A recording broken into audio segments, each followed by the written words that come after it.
السلام عليكم ورحمة الله تعالى وبركاته. ما تقطره زمان دركيزت إنني السيرة ما تقف موتيكسون سير ساتيس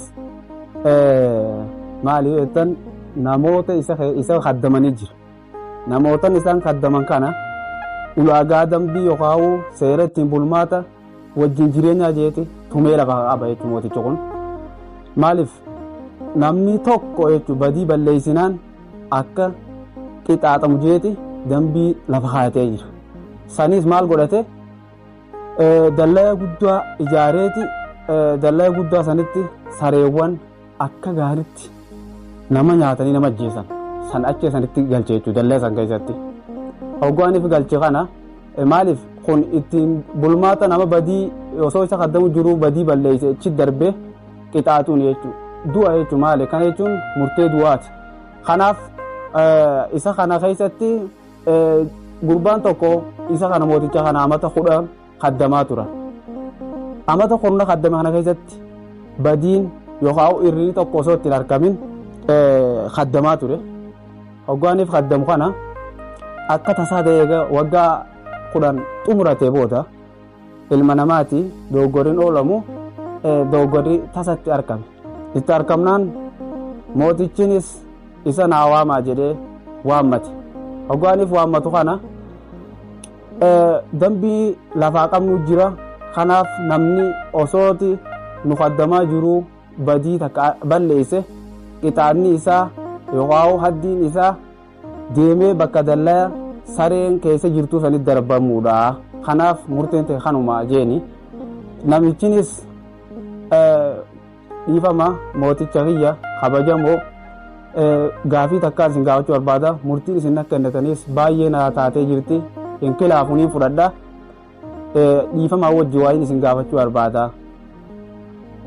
Guyyaa 10 akka isin ifnaa qabdanii saree sanii fi iddoo sareen jirtu sanillee bakka isin bultuu fi kanallee akkaan qulqulleessee fi isinillee kaddamu guyyaa 10 akka ayyama gootanii isin barbaada. Guyyaa 10 sanii booda saree sanii na darbiteeti najjeesta jeeni gaafate jechuudha mooticha kana.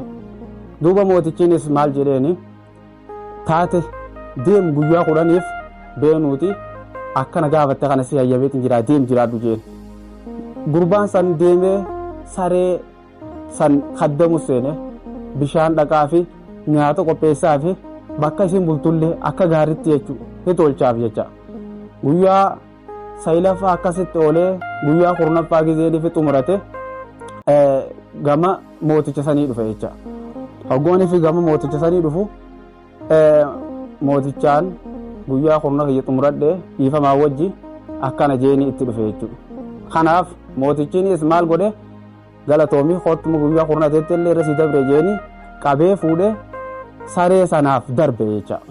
Saree sanaaf hoggooniif darbu sareenis isa kana dhaqanii jecha osoo nyaachuun taane arraabanii hundisiitu irra yaa'anii qaama isaa kana jasada isaa kana arraaban jechuudha.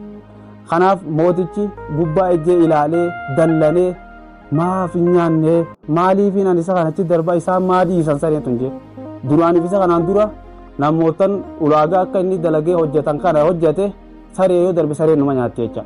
Kanaaf namichiin saree darbe kun yaa kabajamoo mooticha kiyya barjeen isin kana waggaa 10 isin kaddamee taan saree ammoo guyyaa 10 kaddame sareen guyyaa 10 sanii jecha na nyaatuun isiidha itti ulfaatee jeeni jechuudha. Maaliif sareen hin dubbattu waan ta'eef jecha gochumaanii gaarii agarsiisaa jirti.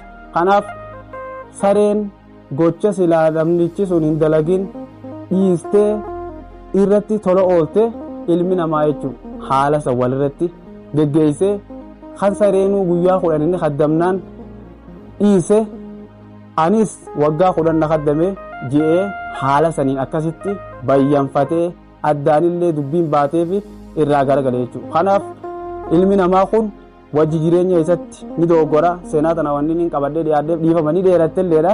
Wanni qabadhee isiniif dhiyeesseef ilmi namaa waliin jireenya isa ni dogoggora. Duraa ta'isaaf jecha akka ol baatee jecha jechuu addaan hin baafanne hunda asirratti ol baastee akkan gabaasne harmanaa fudhadhu walinni deebina. Wassalaamu alaikum wa rahmatullaahi wa barakaatuh.